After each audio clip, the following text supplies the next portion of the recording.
நம்மளோட previous video Appar video பார்த்துட்டு நம்மளோட சப்ஸ்கிரைபர் ஒருத்தருக்கு ஒரு கிளைண்ட் அப்பர் பிளாட்ஃபார்மில் கிடச்சிருக்காங்க. அவங்க டேட்டா அனலிஸ்ட்டாக எக்ஸல்லாம் வச்சு அவங்க ப்ரொபோசல் சென்ட் பண்ணியிருக்காங்க. ஸோ அவங்களுக்கு அந்த கிளைண்ட் ஓகேவா இருக்குது. ஒரு 2-3 டேஸ் முன்னாடி எனக்கு டிஎம் பண்ணியிருந்தாங்க. பார்க்குறதுக்கே ரொம்ப ஹாப்பியாக இருந்தது. ஸோ இந்த மாதிரி அவங்க அந்த ப்ராஜெக்ட்ஸ் பண்ணிகிட்ருக்காங்க. நீங்களும் இந்த மாதிரி அந்த டெம்ப்ளேட்ஸ் அந்த டிப்ஸ்லாம் கரெக்டாக யூஸ் பண்ணி அவங்க ப்ரொஃபைலை க்ரியேட் பண்ணி பிக் பண்ணிங்கன்னா கண்டிப்பாக உங்களுக்கும் ப்ராஜெக்ட் கிடைக்கும். ஸோ நீங்கள் அதை ட்ரை பண்ணிங்களா இல்லை எதுனா ரெஸ்பான்ஸ் வந்துச்சா சொல்லிட்டு கீழே கமெண்ட் பண்ணுங்கள். நம்மளோட ஃப்ரெண்ட்ஸ் எல்லாருமே பார்த்து தெரிஞ்சுக்கிட்டோம். இது அப்வொர்க்கில் பிகினர்ஸ் நிறைய தப்பு பண்ணுறாங்க. ஸோ அதில் ஒரு மிகப்பெரிய கான்செப்ட் இருக்குது அப்வொர்க்கில். அந்த ஒரு கான்செப்ட் நம்ம நிறையா பிகினர்ஸை ஃபீல் ஆக்கிட்டு இருக்கு. அதை பார்த்து நிறையா பேர் பயந்து ஓடிட்டு இருக்காங்க. நிறையா பிகினர்ஸ்க்கு அதில் நிறைய டவுட்ஸ் இருக்குது. எனக்கே நிறைய பேர் மெசேஜ் பண்ணியிருந்தீங்க. ஸோ அந்த ஒரு முக்கியமான கான்செப்டை பற்றி அப்வொர்க்கில் இருக்க அந்த முக்கியமான கான்செப்டை பற்றி தான் நம்ம இந்த வீடியோவில் டீட்டெயிலாக பார்க்க போகிறோம். ஸோ கண்டிப்பாக இந்த வீடியோ உங்களுக்கு ரொம்ப யூஸ்ஃபுல்லாக இருக்கும். நீங்கள் அப்வொர்க்கில் உங்களோட ஜேர்னியை ஸ்டார்ட் பண்ணணும்னு நினச்சிங்கன்னா கண்டிப்பாக இந்த வீடியோ ரொம்ப யூஸ்ஃபுல்லாக இருக்கும்.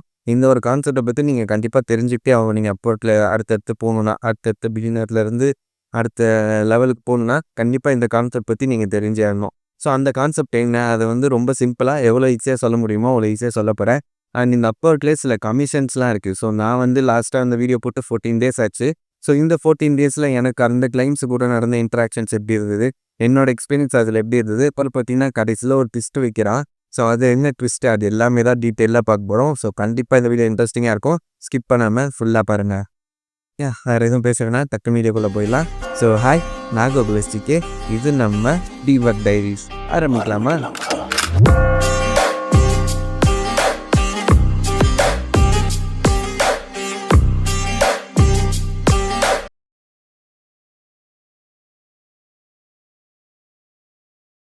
கனெக்ட்ஸ் இதுதான் அப்வொர்க்கில் நிறைய பேரை பயமுத்திட்டு இருக்க ஒரு கான்செப்டாக இருக்குது. ஸோ அப்வொர்க்கில் இந்த கனெக்ட்ஸ்ன்றது என்னன்னு பார்த்தீங்கன்னா அது ஒரு டிஜிட்டல் மணி மாதிரி தான். எக்ஸாம்பிளுக்கு இப்போ நம்ம அப்வொர்க்குக்கு நம்ம ஒரு டிஜிட்டல் மணி வாங்குகிறோம். ஸோ நம்ம ஃப்ரீ வெர்ஷனில் இருந்தோம்னா நமக்கு ஒரு 10 ரூபா இருக்குன்னு வச்சுக்கோங்களேன்.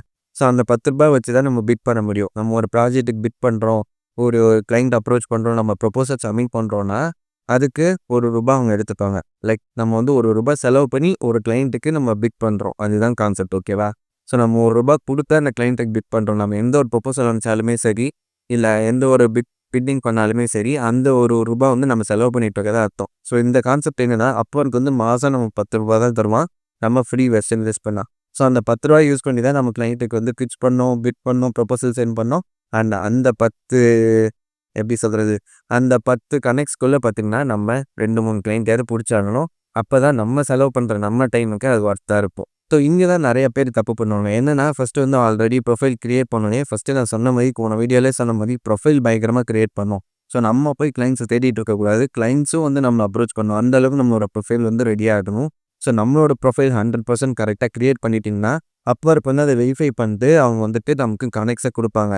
ஸோ நம்ம ஃப்ரீ வெர்ஷன் யூஸ் பண்ணோன்னா வெறும் 10 கனெக்ட்ஸ் தான் நினைக்கிறேன். ஸோ நம்ம ஃப்ரீ வெர்ஷன் யூஸ் பண்ணோன்னா நம்ம 10 கனெக்ட்ஸ் மாதத்துக்கு யூஸ் பண்ணிக்கலாம். அதாவது நம்மளால் ஒரு 10 வாட்டி மட்டும்தான் ப்ரொபோசல் சென்ட் பண்ண முடியும், 10 வாட்டி மட்டும்தான் பிட் பண்ண முடியும். இதே நம்ம பெய்டு வெர்ஷன் போனோம்னா அதுக்கு காசு INRல ₹1790. ஸோ இந்த ₹1790 நம்ம கட்டி நம்ம போயிட்டு அப்வொர்க் பெய்டு வெர்ஷன் வாங்கினோன்னா நம்மளால் 100 கனெக்ட்ஸ் மந்த்லி யூஸ் பண்ண முடியும். பட் நம்ம ஃப்ரீ வெர்ஷனாக போகிறப்ப நம்ம ஆஸ் எ பிகினராக ஒரு பிகினர் லெவலில் பார்க்குறப்ப நம்ம யாருமே ஃபஸ்ட்டே போய்ட்டு ₹2000 கட்டி அது வாங்க போகிறதில்ல. ஸோ நம்ம என்ன பண்ண போகிறோம், ஃபஸ்ட்டு ஃப்ரீ வெர்ஷன் தான் யூஸ் பண்ண போகிறோம். ஸோ ஃப்ரீ வெர்ஷனில் நம்ம வெறும் ₹10 தான் இருக்கும் மாதத்துக்கு. ஸோ அந்த ₹10 நம்ம எவ்வளோ எஃபிஷியண்ட்டாக எவ்வளோ சூப்பராக செலவு பண்ணுறோன்றதை பொறுத்து தான் நமக்கு கிளைண்ட்ஸு கிடைப்பாங்களா மாட்டாங்களான்றதே இருக்குது. ஸோ இந்த கனெக்ட்ஸை செலவு பண்ணுறதுமே ஒரு பயங்கரமான ஸ்ட்ராட்டஜி இருக்குது. நம்ம எல்லாருமே ஆஸ் அ பிகினராக என்ன பண்ணுவோம், ஃபஸ்ட் டைம் நம்ம அப்வொர்க் யூஸ் பண்ணுறோன்னா நானும் இதே தப்பு தான் பண்ணேன். நம்ம என்ன பண்ணணும்னா நமக்கு பார்த்தோன்னே ஓகே இந்த ப்ராஜெக்ட்ஸ்லாம் இருக்குது, நமக்கு இது தெரியும்னு சொல்லிட்டு நிறைய போய் டக்குன்னு பிட் பண்ணிடுவோம். பட் அப்படி பண்ணக்கூடாது. அது ரொம்ப ரொம்ப தப்பு. எஸ், ஃபஸ்ட்டு நம்மளோட ஸ்கில்ஸு நம்ம டாப் 5ல அவங்களுக்கு கொடுத்த போல் அந்த ஸ்கில்ஸ் என்ன, அது மேட்ச் ஆகுதான்னு சொல்லிட்டு செக் பண்ணணும். ஸோ இந்த மாதிரிலாம் சில செக் பண்ணிவிட்டு சில கேள்வி நமக்குள்ளேயே நம்ம கேட்டுட்டுனா நம்ம இதில் ஸ்மார்ட்டாக தான் நம்ம இதில் செலவு பண்ணணும். ஸோ இந்த அப்வொர்க்கில் நம்ம இந்த ஸ்மார்ட்டான ஸ்ட்ராட்டஜி தான் யூஸ் பண்ண போகிறோம். அது என்னென்னா ஃபஸ்ட்டு நீங்கள் ப்ரொஃபைல் க்ரியேட் பண்ணுறீங்க, ஓகேவா? 100% உங்களோட ப்ரொஃபைல் க்ரியேட் பண்ணிட்டீங்க, அங்கேயே காட்டும், ஓகேவா? ஜஸ்ட்டு நீங்கள் அந்த ஸ்கில்ஸு மற்ற எல்லாம் போட்டு லாகின் பண்ணாலுமே இன்னும் சில ஒரு 2 டெஸ்ட்டு மாதிரி அப்போதே வைப்பாங்க.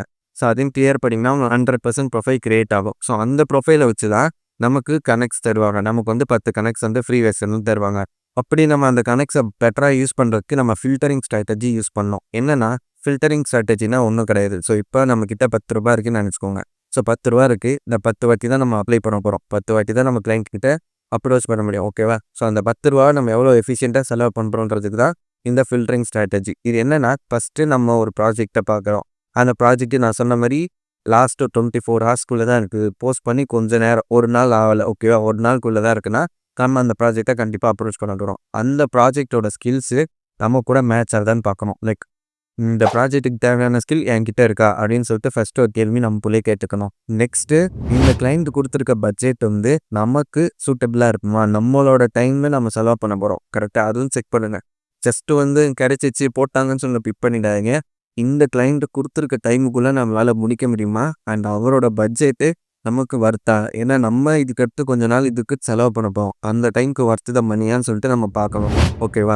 தேர்டு திங், முக்கியமான விஷயம், கிளைண்ட்டோட டிஸ்கிரிப்ஷனை செக் பண்ணணும். நீங்கள் பார்த்தீங்கன்னா கிளைண்ட் வந்து சில டிஸ்கிரிப்ஷன்ஸ் வந்து ஆட் பண்ணியிருப்பாங்க. ஸோ அதை நீங்கள் பார்க்குறப்பே நீங்கள் வந்து கிளைண்ட்டை ஜட்ஜ் பண்ண முடியும். அவங்க மட்டும்தான் நம்மளை ஜட்ஜ் பண்ணணுமா என்ன? ஸோ நம்மளும் கிளைண்ட்டோட டிஸ்கிரிப்ஷன் வச்சு அவங்கள வந்து நம்மளால் ஜட்ஜ் பண்ண முடியும். அவங்க சீரியஸாக இருக்காங்களா இல்லை ஜஸ்ட்டு காப்பி பேஸ்ட் பண்ணியிருக்காங்களான்னு சொல்லிட்டு நம்ம அவங்களோட டிஸ்கிரிப்ஷன் வந்து கண்டுபிடிச்சிடலாம். ஸோ முடிஞ்ச அளவுக்கு சீரியஸாக கரெக்டாக ப்ரொஃபஷனலாக இருக்க கிளைண்ட்டு கூட நம்ம வந்து கொலாபரேட் பண்ணணும். இந்த 3 கேள்வியும் நம்ம ஒரு வாட்டி பிக் பண்ணுறதுக்குள்ளேயும் நம்ம வந்து 3த்தையும் செக் பண்ணிட்டே வரணும். ஸோ இது 3த்தையும் செக் பண்ணிட்டு ஓகே 3மே அதில் டிக் ஆகுதுன்னு சொல்லிட்டு நம்ம கான்ஃபிடென்ட் வந்தோடனே தான் நம்ம அந்த ப்ராஜெக்டை பிட்டே பண்ணணும். நம்ம வந்து ஏற்றுத்தோடனே ஓகே ரியாக்ட் இருக்குன்னு சொல்லிட்டு ரியாக்டில் பண்ணிடக்கூடாது. ஓகே ஃப்ளட்டர் இருக்குன்னு சொல்லிட்டு ஃப்ளட்டரில் பண்ணிடக்கூடாது. நம்ம வந்து இந்த 3 கேள்வியை நம்ம கேட்டுக்கணும். ஏன்னா நம்ம டக்குன்னு பண்ணி அது வந்து நம்ம டைம் செலவு பண்ணுறதுக்கு ஏற்ற மாதிரி அமௌண்ட் வரலனாலும் அது நம்ம லாஸ் தான். ஸோ நம்ம என்ன பண்ணணும்னா இந்த 3 கேள்வியும் நம்ம கூட கேட்டுக்கணும். ஃபஸ்ட் என்ன, இந்த ஸ்கில்ஸ் மேட்ச் ஆகுமா, அண்ட் உங்கள் தர அமௌண்ட்டுக்கு நம்ம டைம் செலவு பண்ணுறோம்ல, ஸோ அந்த டைமுக்கு உங்க தர அமௌண்ட் ஓகேவா. நெக்ஸ்ட்டு திங் வந்து கிளைண்ட்டோட டிஸ்கிரிப்ஷனை படிக்கணும். இந்த கிளைண்ட் வந்து கரெக்டாக போட்டிருக்காங்களா, ப்ரொஃபஷனலாக அவங்க வாண்டட் இருக்கிறதுனால போட்டிருக்காங்களா, இல்லை ஜஸ்ட்டு சும்மா ஒரு நேம் சேக்காக போட்டிருக்காங்களான்னு சொல்லிட்டு நம்ம டிஸ்கிரிப்ஷன் வச்சு ஃபைன் பண்ணணும். ஸோ இந்த 3 விஷயத்தையும் செக் பண்ணதுக்கப்புறம் தான் நம்ம பிட்ன்ற அந்த பட்டனை கொடுக்கணும். அப்படி இந்த ஃப்ரீ பிளானில் வந்தீங்கன்னா இந்த ஒரு ஃபில்டரிங் ஸ்ட்ராட்டஜியை யூஸ் பண்ணி நீங்கள் வந்து ஃபஸ்ட்டு பிட் பண்ணுங்கள். ஸோ என்னோட ரெக்கமெண்டேஷன் என்னென்னா நம்ம எடுத்தோடனே பெய்ட் பிளான் வாங்க தேவையில்லை. ஸோ நம்ம ஃபஸ்ட்டு இந்த ₹10 நம்ம எவ்வளோ எஃபிஷியண்ட்டாக செலவு பண்ணுறோன்றதை நம்ம கற்றுக்கணும். நம்ம ஃபஸ்ட்டு 4-5 பண்ணுறது ரிஜெக்ட் ஆகும். அது வந்து ஒரு லேர்னிங் கர்வ் தான். ஓகேவா? ஸோ அது ரிஜெக்ட் ஆகிடுச்சுன்னு சொல்லிட்டு நிறைய பேர் அப்போதையே வந்து க்ளோஸ் பண்ணிட்டு வெளில வந்துடுவாங்க. அப்படி இல்லாமல் ஆஸ் அ பிகினராக நம்ம ஃபஸ்ட்டு அப்ரோச் பண்ணுறப்ப நிறையா ரிஜெக்ட் ஆகும். நம்ம அந்த 10யும் ரொம்ப எஃபிஷியண்ட்டாக யூஸ் பண்ணுறோம். அதில் ஃபஸ்ட்டு 5 போச்சுன்னா பரவாயில்ல, அது வந்து ஒரு லேர்னிங் கர்வாக எடுத்துக்கோங்க. அது வந்து ஜஸ்ட் ஒரு லேர்னிங் கர்வ். மிச்சம் 5 அதை வச்சு கரெக்டாக போடணும். அதே மாதிரி சில கிளைண்ட்ஸ் வந்து நமக்கு லேட்டாக ரிப்ளை பண்ணுவாங்க. 3 to 5 டேஸ் ஆகும், இல்லை 1 வீக் மேலே கூட ஆகும். ஸோ அது வந்து டக்குன்னு நம்ம வந்துட்டு எப்படி சொல்கிறது, டக்குன்னு வேணாம் இது வந்து ரிஜெக்ட் பண்ணிடலாம், அதை குவிட் பண்ணிடலாம்னு சொல்லிட்டு வராமல் கொஞ்சம் வெயிட் பண்ணுங்க. ஓகேவா? அவங்க ரிப்ளை பண்ணுவாங்க, கொஞ்சம் வெயிட் பண்ணுங்கள். ஸோ பேஷன்ஸ் வந்து ரொம்ப ரொம்ப முக்கியம் இதில். அதனால் அந்த பேஷன்ஸை வந்து கடைசியாக பார்த்துக்கோங்க. அவங்க ரிப்ளை பண்ணுவாங்க, அது வரை வெயிட் பண்ணுங்கள். ஓகேவா? இந்த மாதிரி இந்த ஃபில்டரிங் ஸ்ட்ராட்டஜி யூஸ் பண்ணி நம்ம அந்த ₹10 கரெக்டாக செலவு பண்ண கற்றுக்கிட்டோம்னா அதுக்கடுத்து இந்த ₹10 நமக்கு என்ன ஒரு 2 ப்ராஜெக்ட் கிடைச்சா கூட போதும். நம்ம அதுக்கடுத்து அடுத்த மந்த்துக்கு வந்து நம்ம பே பண்ணியே வாங்கிக்கலாம். ஸோ நம்மளோட ரிட்டர்ன் வந்து இதிலேருந்து வரும். நமக்கு நம்பிக்கை வந்ததுக்கப்புறம் நம்ம கண்டிப்பாக இதில் செலவு பண்ணலாம். ஸோ 1790 தான். ஸோ இங்கேருந்து உங்களுக்கு ஒரு 2 ப்ராஜெக்ட் ஃபஸ்ட்டு மந்த்தில் கிடச்சிது. நீங்கள் ஒரு 10,000 20,000 ப்ராஜெக்ட் பார்த்தீங்கன்னா கண்டிப்பாக அடுத்த மந்த் நீங்கள் அதில் செலவு பண்ணலாம். உங்களோட ப்ரொஃபைலும் நல்லா க்ரியேட் ஆகிடும். டெஸ்டிமோனியல்ஸும் உங்களுக்கு இருக்கும். ஸோ அதனால் அடுத்தடுத்த ப்ராஜெக்ட்ஸ் ரொம்ப ஈஸியாகவே கிடைக்கும். நீங்கள் 100 கனெக்ட்ஸ் வச்சுட்டு பயங்கரமாக செலவு பண்ண முடியும். அதனால் ஃபஸ்ட்டு மந்த்து தான் கஷ்டமாக இருக்கும். அதில் வந்து அந்த ஃபஸ்ட்டு ஒரு ₹4,00,000ன்றது இன்னும் ரொம்ப கஷ்டமாக இருக்கும். அதை தாண்டி கொஞ்சம் நான் சொன்ன இந்த ஃபில்டரிங் ஸ்ட்ராட்டஜி யூஸ் பண்ணி கொஞ்சம் எஃபிஷியண்ட்டாக பண்ணிங்கன்னா கண்டிப்பாக உங்களால் அடுத்த மந்த்லேருந்து டாப்பில் போக முடியும். ஸோ இதுதான் நான் சொல்லணும்னு நினச்சேன். நெக்ஸ்ட்டு இம்பார்ட்டண்ட்டான விஷயம் இப்போ என்னோடய பர்சனல் எக்ஸ்பீரியன்ஸ் என்னென்னா நான் வந்து கிட்டத்தட்ட 2.5 மந்த் ஆயிடுச்சு. ஓகேவா? 2.5 மந்த் அப்வொர்க்கில் ஒர்க் பண்ணிட்டுருக்கேன். ஸோ இது அப்வொர்க்கில் பார்த்தீங்கன்னா இப்போ தான் நான் போன வீடியோவில் சொன்ன மாதிரி 2 ப்ராஜெக்ட் கிடச்சிது. 2மே நியாக்கில் தான். கிட்டத்தட்ட ஒரு 26,000 வச்சுக்கோங்களேன் நம்ம இந்தியா பிரைட்டில் பார்க்குறப்ப. ஸோ 2 ப்ராஜெக்ட்டும் சேர்த்து 26,000 அளவுக்கு அந்த பட்ஜெட் இருந்தது. ஸோ அப்படி பார்க்குறப்ப என்ன ஆச்சுன்னா அந்த ப்ராஜெக்ட் முடிஞ்சிருச்சு, கிளைண்ட் ஓகே ஆயிடுச்சு. பட் அவங்க அம்மா சென்ட் பண்ணுறப்ப இந்த அப்போர்க்காரன் அதில் ஒரு % கமிஷன் பிடிக்கிறான். எனக்கு தெரியும், நான் கேள்விப்பட்டவங்க இந்த மாதிரி கமிஷன் பிடிப்பாங்கன்னு. பட் எவ்வளோ பர்சன்டேஜ் என்னன்னு சொல்லிட்டு நான் ஃபுல்லாக டீட்டெயிலாக பார்க்கல. ஸோ நான் வந்து இந்த அமௌண்ட்டு வந்ததுக்கப்புறம் அதில் பார்த்தீங்கன்னா கமிஷன் எடுத்திருக்காங்க. எவ்வளோன்னா இப்போ 26,000 மொத்தமாக எனக்கு வர வேண்டியது.